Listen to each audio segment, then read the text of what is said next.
大家好，好歡喜再見到面。今日我需要呢個 Eric 幫我翻譯。OK？ Good afternoon. 大家午安。So glad to be back here with the Cantonese service. 今日好開心下晝可以嚟到廣東崇拜當中。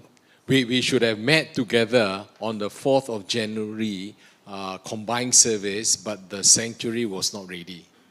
因為上一次咧，本來應該大家係聯合崇拜嘅時候，大家一齊嘅集結嘅。咁但係因為3樓聖殿要裝修咯，所以咧就冇咁嘅機會。But you saw the new sanctuary, I think 2 weeks ago. Do you like it? 2個星期前唔知有冇去到新嘅3樓聖殿度睇過咧？喜唔喜歡呢？靚唔靚？Okay. So we thank God for His provision. 多謝神俾一切嘅供應。Yeah, to enable us to refresh the sanctuary so that we can come together and worship Him. 俾我哋能夠可以重新裝修3樓聖殿啦，一齊嚟敬拜神。Okay, so at the first service of each year, I will share the theme for the year. 每年咧我都會嚟到同大家分享一年一度咧會同大家分享神嘅話嘅。The purpose of the theme is to drive us so that as a church we stay focused to do what God wants us to do for the year. 每年嘅教會嘅異象咧都係神咧喺我哋不是大堂教會當中咧係點樣如何帶領我哋啦，咁所以我哋就好想同大家講得清楚嘅。So I've shared this, of course, at the English and the Mandarin, and also the Hokkien. So today, the last group of people are the Cantonese.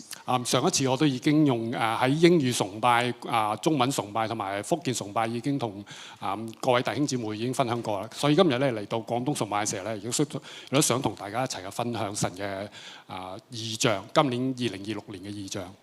So in the year 2023, God gave us the theme Faith and Works. 喺2023年嘅時候咧，咁我哋神咧俾咗我哋教會當中嘅異象，就係信心與行為。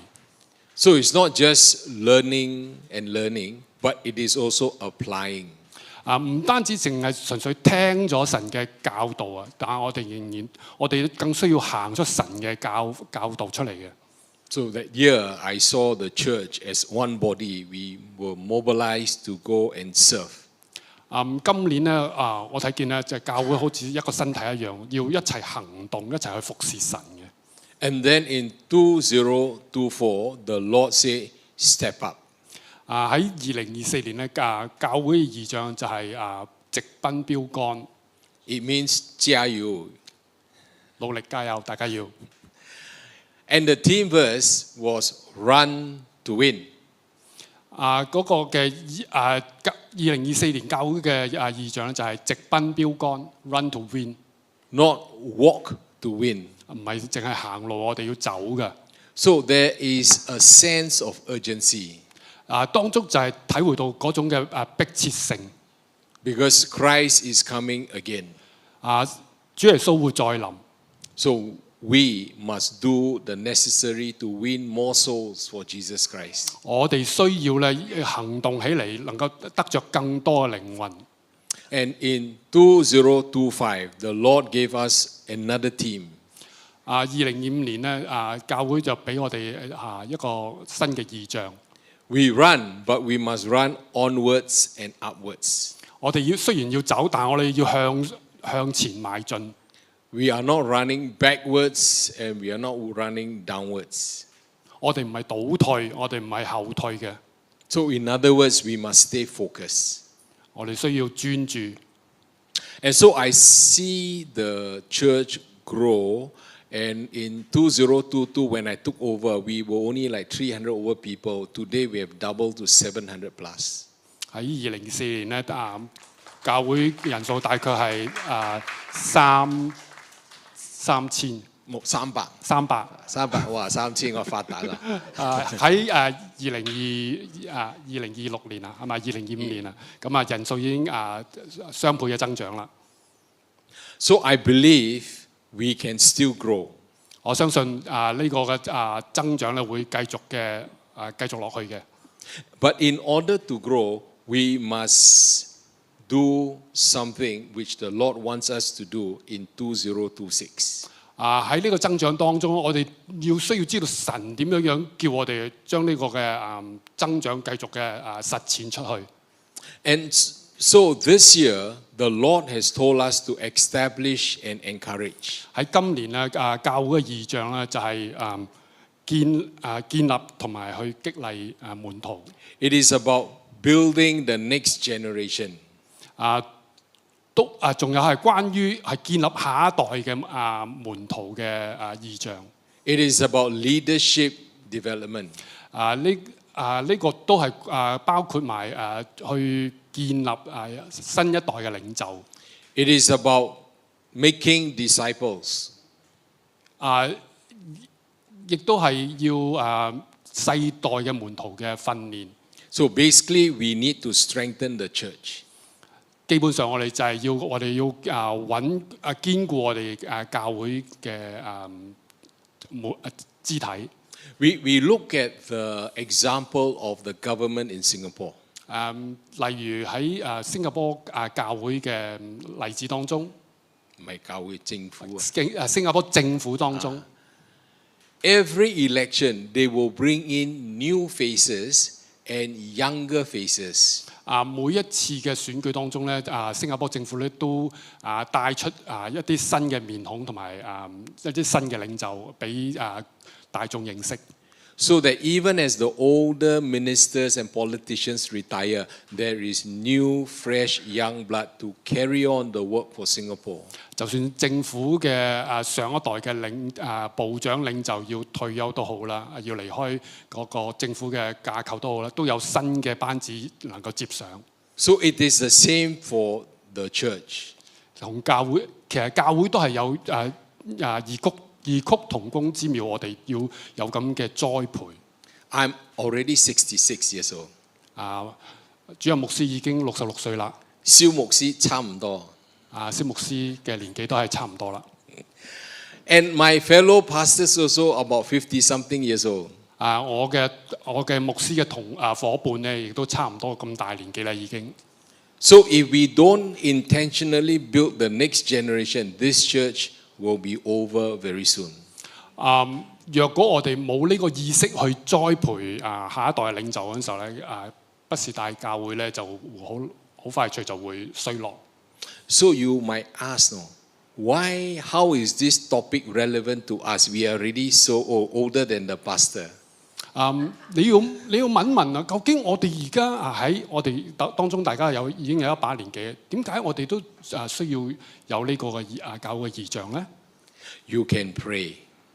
你可以為教會禱告。You can pray for us who are building the church. 你可以為領袖們禱告，讓領袖們去帶領教會去建立下一代。You can also encourage the younger ones. 你亦都可以鼓勵年青嘅弟兄姊妹。The younger ones may not be here in your Cantonese service. 可能年輕一代嘅弟兄姊妹咧，教會裏邊年輕一代嘅啦，可能唔喺廣東崇拜當中。But the younger ones can be in other ministries in the church. It could be in your family. It could be in your community. 年輕一代可能係喺其他嘅教會裏邊其他嘅崇拜，又或者可能喺你屋企裏邊。So you can also encourage them to come and serve the Lord. 你可以邀請你家中嘅年輕一代嘅基督徒嚟到教會當中服侍神。So today I'm going to quote from 1 Thessalonians chapter 3. 今日下晝咧，我想同大家講關於帖撒羅尼迦前書。This is from verse 1 to 3, and then we jump to verse 13. 關於係帖撒羅尼迦前書第3章1至3節同埋第13節。We want to learn from the Apostle Paul. 我哋想學下保羅喺當中嘅一啲嘅教導。Apostle Paul wasn't a young man when he wrote this. 當保羅寫帖撒羅尼迦前書嘅時候咧，佢都已經唔係年輕人啦。But he has built many churches. 但係保羅喺嗰段日子裏邊咧，佢建立咗好多教會。He has also discipled quite a few people whom he can use to help him. 佢亦都帶領咗好多嘅不少嘅門徒去帶領教會。So in Paul's ministry missions, he went to Thessalonica. 喺保羅前書當中咧，佢係關於帖撒羅尼迦前書有咁以下嘅講。There was no church in Thessalonica. 當時冇教會喺帖撒羅尼迦嘅。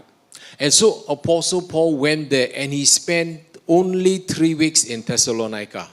當時保羅咧用咗3週嘅時間咧，建立咗喺帖撒羅尼迦建立咗教會。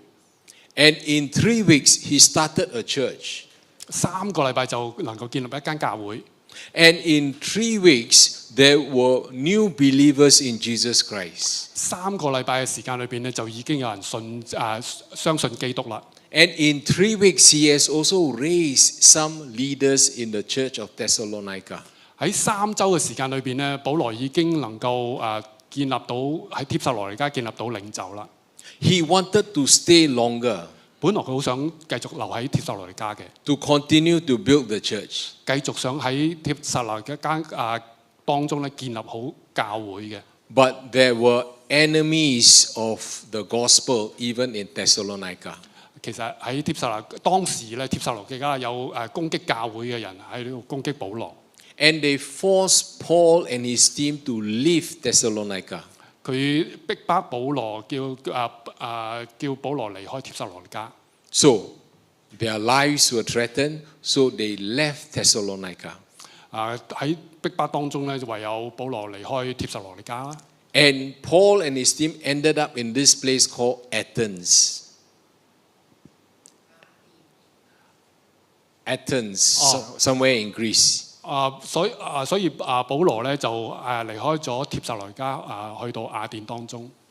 But even when he was in Athens, his heart was still for the young Christians in Thessalonica. 雖然保羅已經離開咗帖撒羅尼迦，去到雅典當中，但係佢心咧仍然掛念喺帖撒羅尼迦當中一群年輕嘅信徒。He wants to find out how is the church doing in Thessalonica. 保羅心裏邊掛念，究竟帖撒羅尼迦教會而家當時嘅情況係點呢？ So he sent his favorite disciple Timothy to go back to Thessalonica and check on the people. 所以保羅當時咧就差派咗佢信任得過嘅提摩太咧去到帖撒羅尼迦教會當中。And so Timothy went, and then when he came back, he gave Apostle Paul a good report. 當提摩太去到帖撒羅尼迦教會，然之後再翻去會合保羅嘅時候咧，佢報告咗俾保羅一個好嘅喜訊。So we're going to learn some things from these few verses that we'll be reading. 我哋喺當中咧，我哋今日咧想讀下以上嘅經文，喺當中睇下我哋學到啲乜嘢嘢。So let me ask Brother Eric to just read the verse 2, verse 3, and verse 13. 帖撒羅尼迦前書第2章第3節，打發我們的兄弟，在基督福音上做神執事的提摩太前去，堅固你們，並在你們所信的道上勸慰你們。第3節，免得有人被諸般患難搖動，因為你們自己知道，我們受患難原是命定的。第13節，好使你們當我們主耶穌同他眾聖徒來的時候，在我們父神面前心裏堅固，成為聖潔，無可責備。So from these few verses, I'm going to show you 3 things. 喺呢幾節經文當中，我想同你講幾樣事情。Number 1, it is Paul's strategy. 第一就係保羅喺帖撒羅尼迦當中嘅策略係咩呢？ That means how is he going to establish and encourage the church in Thessalonica? 究竟保羅係心裏邊有咩打算去想堅固同埋鼓勵當時嘅帖撒羅尼迦嘅初信嘅信徒呢？ The second point is what is the purpose for doing this? 第二樣咧就係、為咗要建立教會嘅目的係為咩咧？ And then the third thing we will learn is what is the outcome that he wanted for the church. 第三樣咧，我哋想知道下究竟喺當中嘅一切嘅堅固同埋鼓勵門徒之後咧，有咩果效？ Okay, let's start with the first one, the strategy. 第一樣就係、第一點就係我哋要睇嘅就係咩策略咧？保羅當時用咗。 So, reading from verse 2, and Paul sent Timothy, our brother and minister of God and our fellow laborer in the gospel of Christ. 第二節裏邊咁講啦，保羅咧就差派咗喺主裏邊我哋嘅親愛嘅弟兄提摩太。 So you read from this, Timothy was a fellow Christian. 喺第二節裏邊我哋睇到啦，提摩太咧其實係喺基督裏邊已經係一個成熟嘅信徒。 He was a brother in Christ. 佢提摩太係一個成熟嘅弟兄喺基督裏邊。 And then we see that he is a minister of God. 提摩太其實就係等於喺基督裏邊嘅一個大使一樣。 The word minister is very big. It's not po chiong. The word minister means servant. 喺英文裏邊咧，minister 咧其實唔係大使嘅意思，原意咧就係一個僕人咁解嘅，可以做工嘅。係要服侍嘅。 And our fellow laborer. 我哋親愛嘅工人。 That means someone who is willing to dirty his hands. 即係話佢嘅甘願咧做一啲好卑微嘅工作。 Paul did not send a nobody. 保羅唔係去差派一個大家唔認識嘅人。 He did not send an unbeliever. 佢唔係差派一個未信嘅人去帖撒羅尼迦。 He did not send someone who is undiscipled. 佢唔係差派一個非門徒嘅人。 He entrusted this assignment to someone who is trained, who is a believer, and someone who will work. 佢差派一位咧就係喺主裏邊咧係神嘅用人同埋一個成熟嘅基督徒。 And so Bethesda Cathedral must also raise many Timothys. 畢士大堂咧同樣咧都好都願意要建立將來要建立提摩太呢類咁嘅門徒出嚟。 So that I can send new leaders for the Cantonese, new leaders for the Hokkien, new leaders for the Mandarin, new leaders for the English. 將來咧畢士大堂咧就可以喺當中差派佢喺主裏邊成熟嘅提摩太嚟到唔同嘅崇拜，例如英文崇拜、廣東華文崇拜同埋廣東福建崇拜當中。 And what is the purpose? And what were they supposed to do? They are supposed to establish and encourage you. 差派呢一群喺基督裏邊有忠心嘅門徒咧，係為要建立到每一位。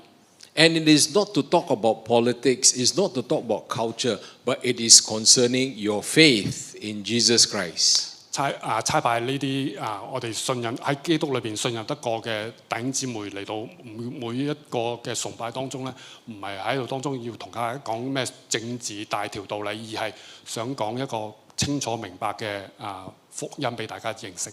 To establish you, that means to anchor you, to fix you to something. 建立大家係即係話希望能夠堅固喺你哋嘅信仰上面能夠得到堅固。 So for us Christians, we must be established and anchored in the Word of God. 喺教會嘅心裏邊咧，其實好想讓大家喺神嘅話語當中咧能夠紮根穩固。 And to encourage, that means to challenge. 同埋能夠可以鼓勵你哋能夠繼續去勇於挑戰。And that's what we must do. 呢啲就係我哋畢士大堂想要做嘅今年要做嘅目標。So even as Paul established Timothy, and then now he sent Timothy forward, we must establish ourselves so we can send others. 好似正如保羅要呼召提摩太去帖撒羅尼迦一樣，我哋喺畢士大堂當中同樣希望能夠做同一個目的，能夠呼召有心嘅門徒去到大家當中，能夠堅固大家嘅信心。Yes, the Cantonese word is 鼓勵 encourage them. 就係要能夠嚟到各位當中去鼓勵大家。So you look at the next slide. So how do we establish and encourage? 下一張幻燈當中咧，我哋就見到啦。我哋點樣能夠去建立堅固大家咧？ To establish, that means we want them, number one, to know about the biblical foundations. 建立大家咧，我哋有以下幾項主要目標嘅。第一就能夠喺聖經上面扎穩根基。That we must be very persuaded, very convinced that Jesus is the Son of God. 我哋必須要喺聖經話語上面咧，使大家心裏邊能夠得到堅定嘅信仰，就係耶穌基督就係神嘅兒子。He came and died for my sins. 耶穌基督嚟到世上咧，係為我哋嘅罪而死嘅。He was buried and God raised him up on the third day. 亦都大家要能夠認識聖經嘅教導，就係耶穌基督喺正如聖經所講，從死裏邊3日之後復活咗。And that one day Jesus shall come back for the church. 仲有就係正如聖經所講嘅，就係基督喺將來會有一日會再臨到世上。We must believe that there is God the Father, God the Son, and God the Holy Spirit. 我哋要堅信聖父、聖子、聖靈。We must believe that the Bible is the Word of God. 我哋要堅信聖經就係神嘅話語。These are just some of the basic biblical foundation. 呢啲都係喺聖經裏邊一啲重要嘅基礎嘅根基。So Timothy knew all this. That's why Paul sent him. 因為當時提摩太都認識呢一切嘅真理，所以保羅就將提摩太差派出去。So the second thing is doctrinal stability. 第二個要點就係教義上面嘅穩固。Today we read a lot of fake news. 其實喺今日當中有好多假嘅消息。Some people preach a different gospel. 有啲人咧傳播一啲假嘅福音。They don't preach according to the word of God, but they have their own interpretation. 佢哋所傳嘅福音唔係根據聖經裏邊所講嘅，而係佢哋自己嘅意思。So you must know the difference between the truth and the lies. 所以我哋一定要知道咩叫邊啲係真嘅真理，咩啲係假嘅福音。So to establish the people in the church, we must also have a discipleship program. 仲有第3樣咧，就係我哋要建立門徒嗰陣時候咧，我哋需要有一個嘅訓練嘅過程去建立門徒。So in this church, we have discipleship programs. 喺畢士大堂當中咧，我哋有門徒訓練嘅基礎嘅教導。We must also establish our members in character and holiness. 我哋當中咧亦都教導訓練一批門徒嗰陣時候咧，我哋亦都教導佢哋要有聖潔嘅好嘅品行。We must be holy before God because God is holy. 我哋一定要喺神面前咧，即係要有聖潔嘅品格。We must also be righteous. 我哋亦需要人要有公義。That means to do righteously before God. 我哋喺神面前咧，要有一個正直嘅行為。And to have emotional and spiritual resilience. 第5點咧，就係我哋喺情感同埋屬靈上面嘅韌性。That means if you are mature, you are established, even in the times of challenges, in times of sickness, in times of difficulties, you will not give up your faith. 當中如果我哋所要訓練嘅下一代領袖咧，縱然佢哋喺遇到困難軟弱嘅心靈軟弱嘅環境當中咧，仍然能夠站立得穩。So this whole process of establishing the members of the church is not easy, but we must do it. 呢一切嘅門徒訓練嘅過程咧，其實真係唔容易，但係我哋要咁樣去堅定嘅去實行出去。I see some of you are quite senior.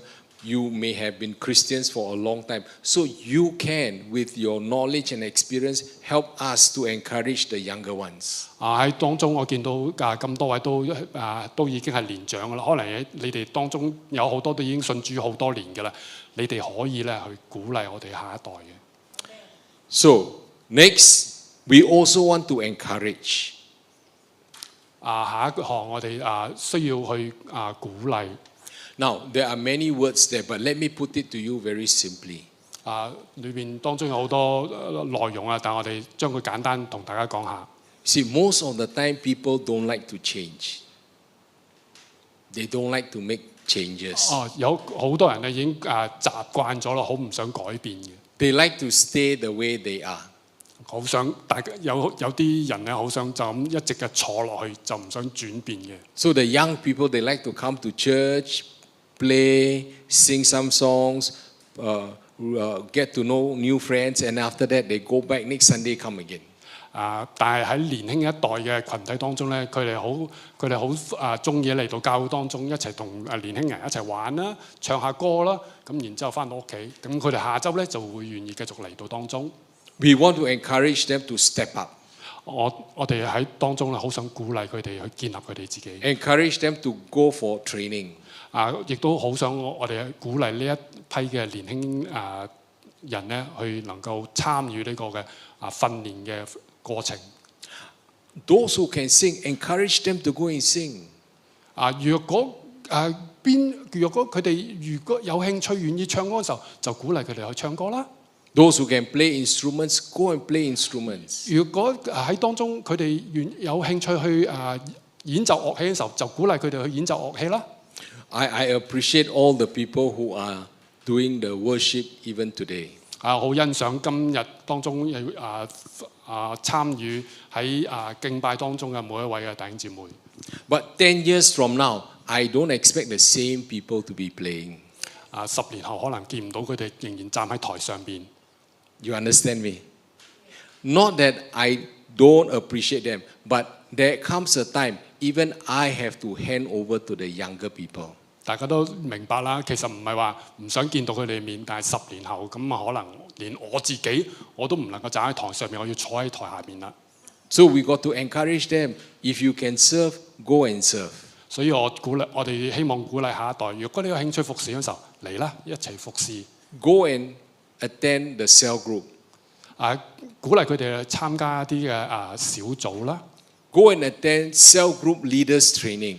鼓勵佢哋參加小組領袖嘅訓練啦。Go and read the Bible. 鼓勵佢哋咧去多讀聖經。If you don't understand, you can ask me. 如果呢班年輕人唔明白嗰陣時候，過嚟可以請教我哋。Because you probably have read the Bible more than the young people. 各位當中嘅弟兄姊妹，你哋應該相信你哋咧讀聖經嘅日子咧，比年輕一代嘅人更加之耐啦，已經。Call them and say, "Can I pray for you? Can I pray with you?" 可以同佢哋講話，你可唔可以為我哋祈禱啊？ You see, what they need is someone to help them and to guide them. 所以我哋其實需要係咩咧？我哋需要一批人咧，能夠引導佢哋幫佢哋一把。So that they will step up and serve God. 咁樣嘅話咧，佢哋都能夠建立好佢哋自己嘅根基。I see in the Hokkien service there is one young girl who, what's her name? Daphne. 我喺福建崇拜當中咧，見到有個年輕嘅姊妹嘅。She is the youngest person in the Hokkien service. 喺福建崇拜當中，佢應該係最年輕嘅一位。But she is there every week to serve. 呢位姊妹咧，佢每週都願意嚟到福建崇拜當中服侍嘅。So if we can have more of this in the Hokkien, more of this in the Cantonese, this Cantonese service is not so empty. We can still fill up the chairs. 若果我將來咧有更多位好似嗰位年輕嘅姊妹咧喺福建崇拜或者喺廣東崇拜當中參與服侍嘅話咧，將來就唔會見到好似而家仲仍然有咁多空位喺當中啦。You go to the blogs, you go and watch. You see, most of them are watching Channel 8, not Channel 5. 若果你哋去附近大排睇下嘅時候咧，你見到好多人咧都已經唔再睇第8波道，睇第8波，睇第8波道，冇睇第5波。冇睇第5波道啦。Yeah. So dialects in Singapore, they are still very much alive. 方言喺新加坡仍然都係重要嘅。So let's do our part as seniors to encourage the younger ones. 我哋做好我哋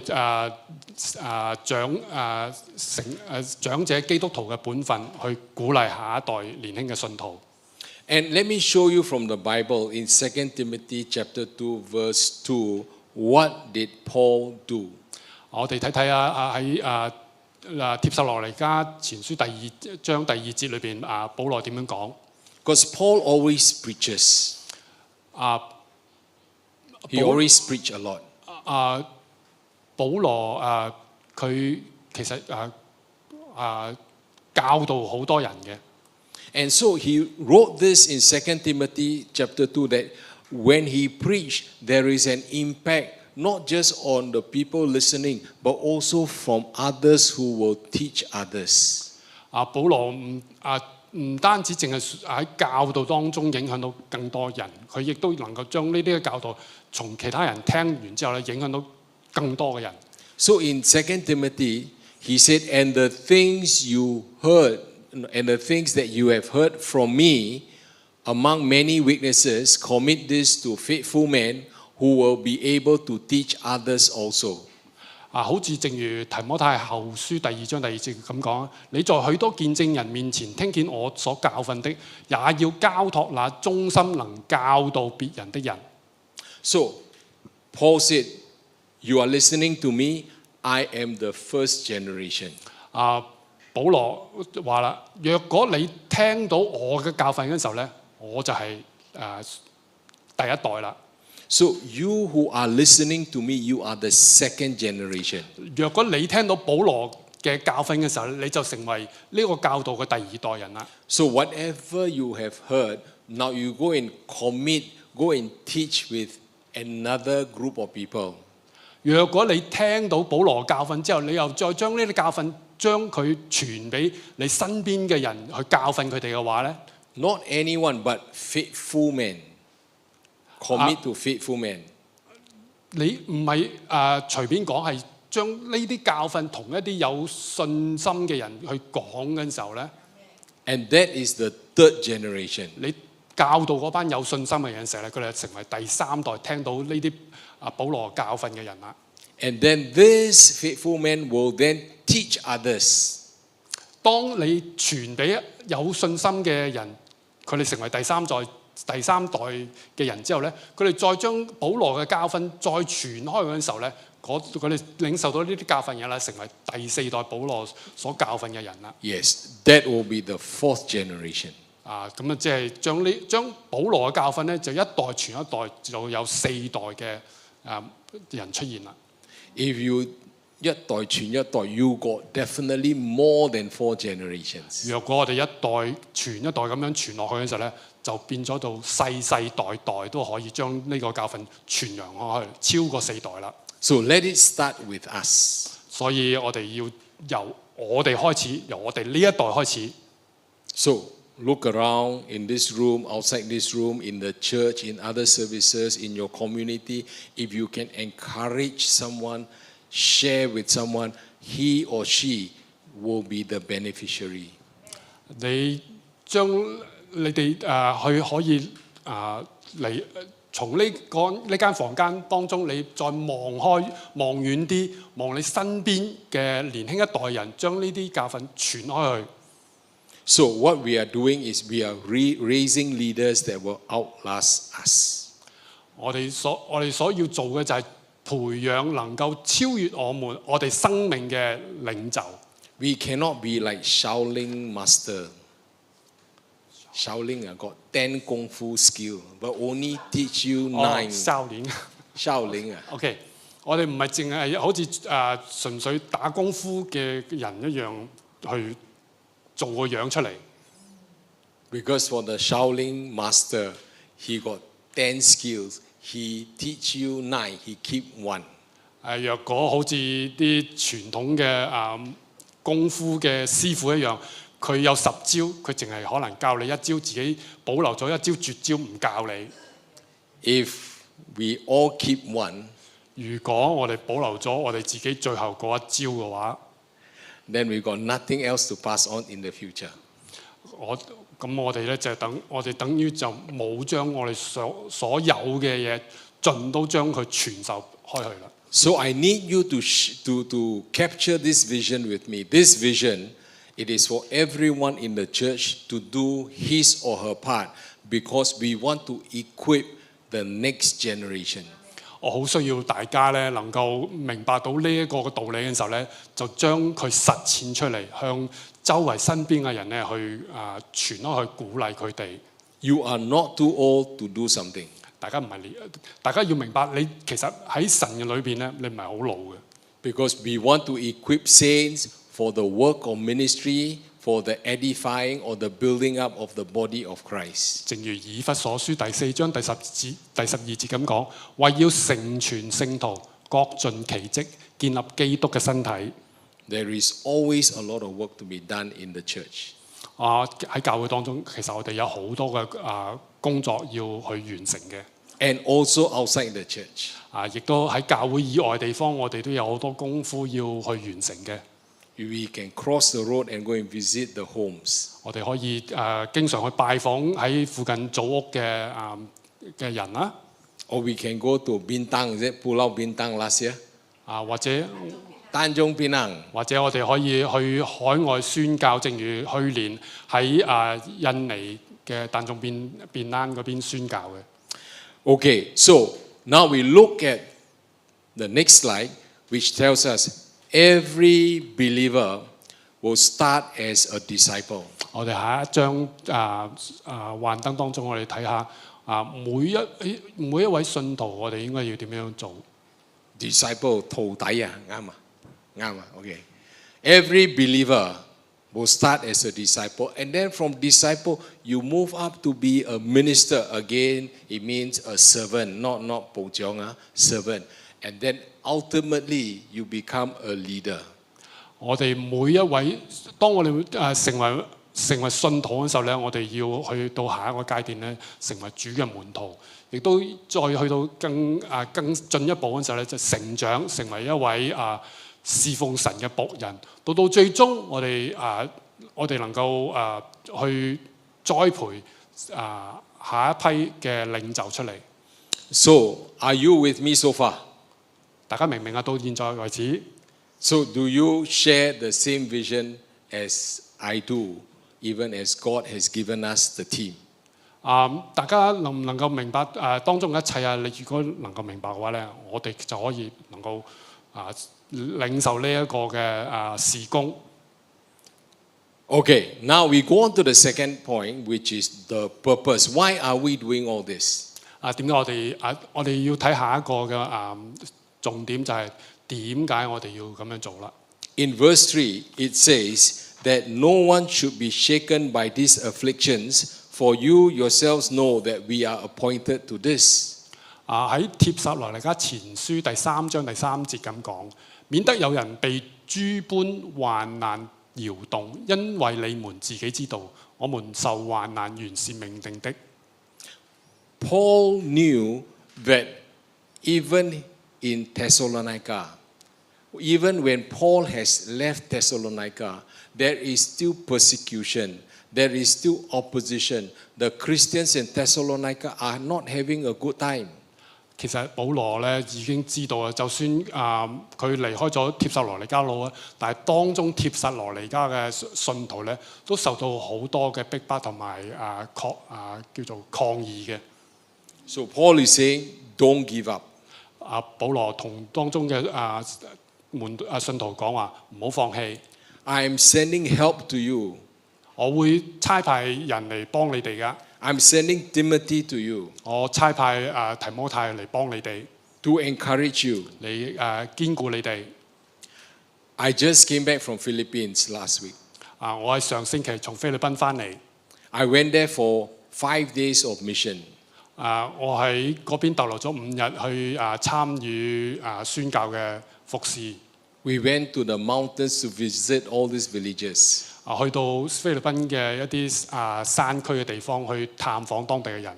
Many of them have not heard the gospel. 喺當中咧，探訪嘅人當中咧，其實好多人都未聽過福音嘅。When they heard the gospel, then they accepted Jesus Christ as their Lord and Savior. 當我哋去到當中同佢哋講福音嘅時候咧，當中有不少人咧願意接受耶穌基督做佢哋救主。And these people in the villages are not getting all the help and support from their government. 喺當中呢啲喺山區嘅村民咧，其實佢哋喺政府嘅幫助當中得到好少。So we go and we help them. 所以我哋今次嘅宣教目的，其中一個目的就係能夠願意去到當中幫呢啲菲律賓住喺山區嘅人。And next week I'm going to Philippines again. 下星期我會再去菲律賓一次。So the message is, even as you face challenges, you face opposition, don't give up. 當中要帶俾大家嘅信息就係咩咧？若果我哋遇到困難都好啦，唔好放棄。If we don't build the next generation leaders, 若果我哋唔去建立下一代嘅信徒嘅話， then the block 50, 51, 45, 800 and whatever, they say, we need help. Can you send some people to come over and give us food, come and help us clean this or pray for us? We say, sorry, but Dexter Cathedral got no more volunteers, no more workers. Then how? 如果我哋唔去栽培下一代嘅領袖嘅時候咧，喺附近大排第51座、50座或者附近大排嘅地方嘅時候，佢哋有人向我哋講發出呼求話，可唔可以你幫下我哋嘅時候，我哋可能會到時講話咩對唔住啊，我哋冇我哋下一代領袖，我哋幫唔到你。Because you are old, but my church people also old. 因為咧可能佢哋已經年紀大啦，但係咧我哋嘅回應就話，我哋教會裏邊嘅人都年紀老咗啦。You can't cross the road, and I also cannot cross the road. So goodbye. 可能你會對求助者將來要同嗰班求助者講話對唔住我雖然你都過唔到嚟呢條馬路，但係我哋年紀都老啦，我哋過唔到去嗰條馬路去幫你哋。So we must build the next generation who will go across the road, not only to visit these people, but go across the sky to go to other nations. 所以咧，我哋需要栽培下一代嘅領袖，唔係淨係喺呢個教會範圍裏邊，我哋要越過呢個教會範圍裏邊去幫助附近博督區有需要嘅居民。So will there be problems? Will there be opposition? There will be. 你估會唔會將來會有人去逼迫你哋啦？會唔會有人去抗議你哋啊？會有嘅。Do we need more money? Yes, we need more money. 我哋需唔需要將來要有金錢上邊嘅幫助咧？會嘅，我哋需要嘅。But more importantly, we need more volunteers. We need more disciples. We need more Timothys.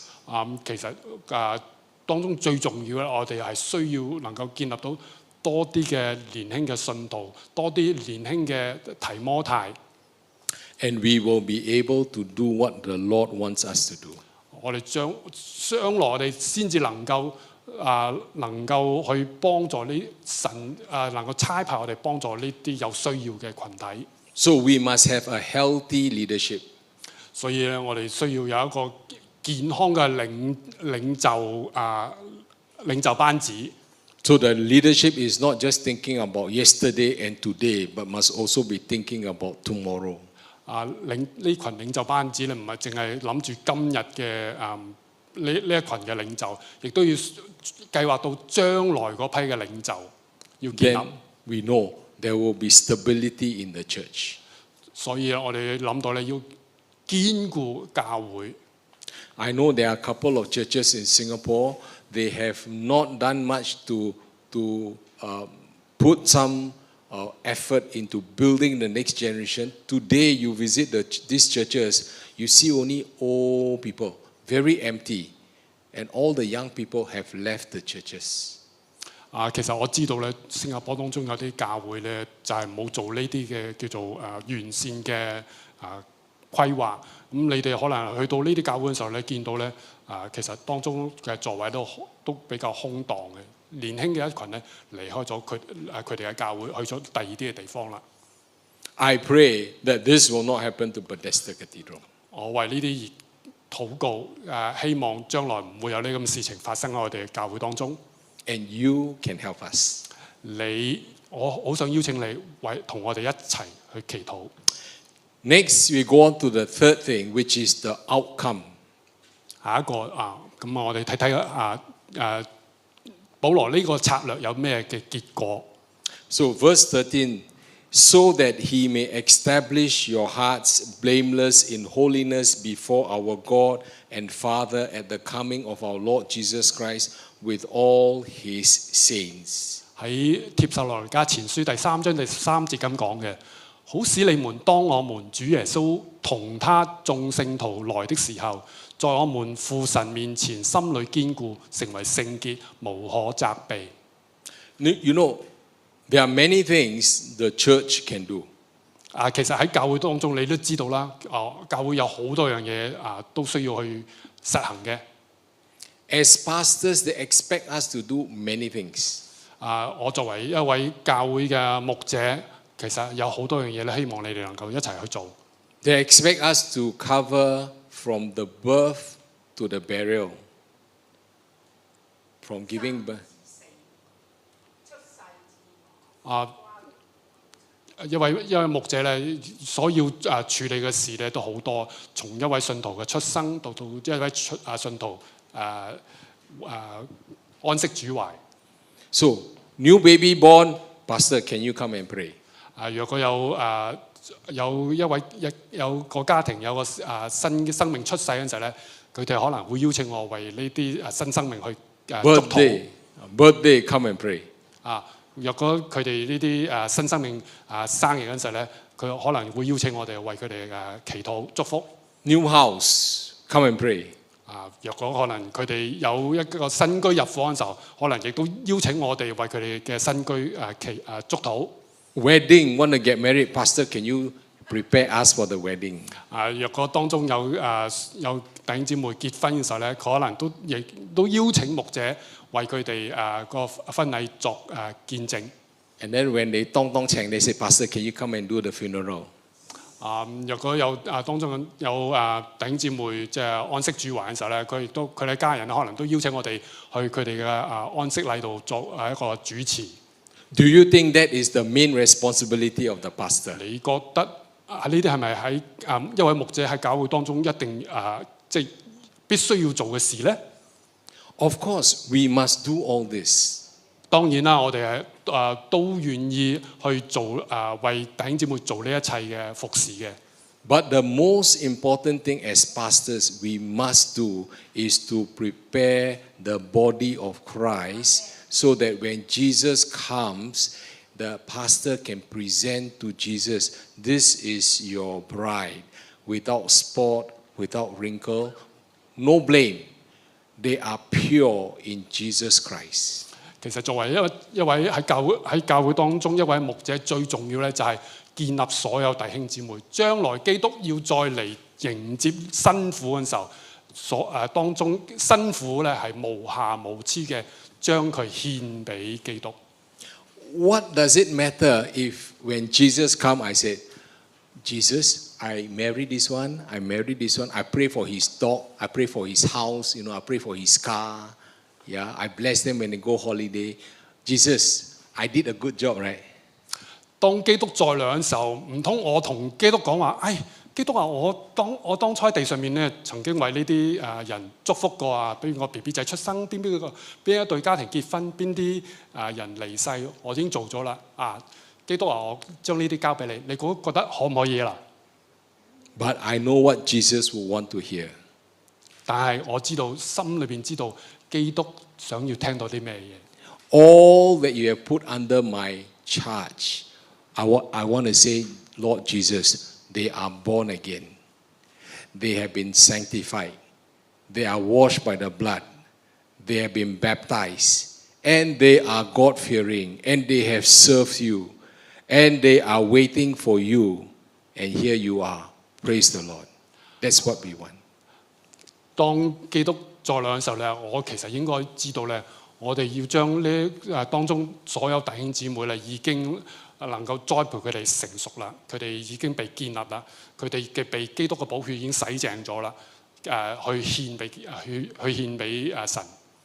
So when Paul sent Timothy to Thessalonica, 當保羅差派提摩太去帖撒羅尼迦嘅時候， he did not send Timothy to go to Thessalonica and teach them how to fight against the enemies.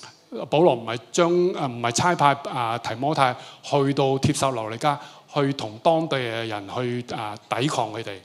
Oh, when the enemies come, how to hide from the enemies. 保羅唔係教提摩太去到帖撒羅尼迦嘅時候，去教當中嘅門徒點樣去躲避嗰啲同佢哋有抗爭嘅人。No, he went there to teach them and establish them in the Word of God. 保羅差派提摩太去到帖撒羅尼迦，係為要建立佢哋嘅根基，佢喺神嘅話語上面嘅根基。To encourage the church in Thessalonica. 去鼓勵去用神嘅話語去建立帖撒羅尼迦嘅信徒。So that when Jesus comes, Paul can say, these Christians in Thessalonica, they are blameless in holiness.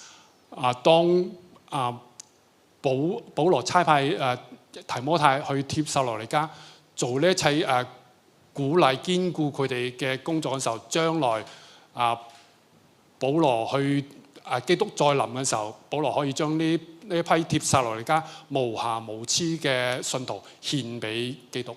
That they are righteous and holy before God. 呢一批信徒咧係公義聖潔嘅喺神面前。Amen. 對嗎？ So all that we want to do, even for Bethesda Cathedral, 我哋喺畢士大堂其實就係有咁嘅渴望。it is not just about adding numbers to the church membership. Oh, next year we have 1,000 and then we have 2,000 and more. 我哋唔係純粹希望人喺明年嘅參加教會嘅信徒嘅人數嘅增長咁簡單。Of course, we want more people in the church. 我哋梗係希望有更多嘅信咗耶穌嘅人嚟到教會當中啦。But first, we want to build the Timothys. 但係第一，我哋最需要嘅就係將下一個嘅提摩太能夠被去建立訓練佢出嚟。And then when we do, we want to also through them build a church that is holy and blameless. 我哋建立呢一下一代嘅提摩太嘅時候咧，能夠希望佢哋都能夠係一個聖潔嘅信徒喺教會當中服侍。And if we are doing the right thing, God will send more people to this church. 若果你做得對嘅話咧，神會差派合適嘅人嚟到當中。And then this church will multiply. 自然教會人數就會增長。Amen. 對嗎？明白嗎？得嗎？ Okay, shall we stand?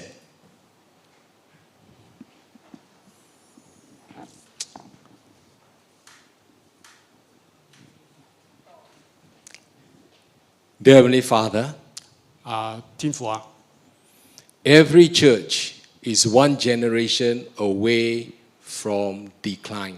每一間教會都係一代又去，一代又來嘅。All we need is one generation who is disobedient, who is not applying the truth, and the church will suffer. 我哋希望能夠栽培到下一代嘅教會。I pray, Lord, that this generation will be different. 神啊，我喺度祈禱呢下一代係一個完全唔同嘅一代嘅新世代嘅信徒。Help us to do our part in establishing ourselves and then to encourage others. 幫助我哋能夠去堅固同埋鼓勵我哋能夠堅固鼓勵下一代嘅信徒。Help us to raise more Timothys. 幫我哋去能夠建立到下一代嘅提摩太。Help us to build a church that is righteous in God's sight. 幫助我哋能夠建立到下一代係公義嘅同埋聖潔嘅。And I know Bethesda Cathedral will remain until the day Jesus comes to take us home. 我盼望畢士大堂係聖潔嘅，將來係被你迎接。In Jesus' name. 奉耶穌基督嘅名祈禱。Amen. Amen. 阿門。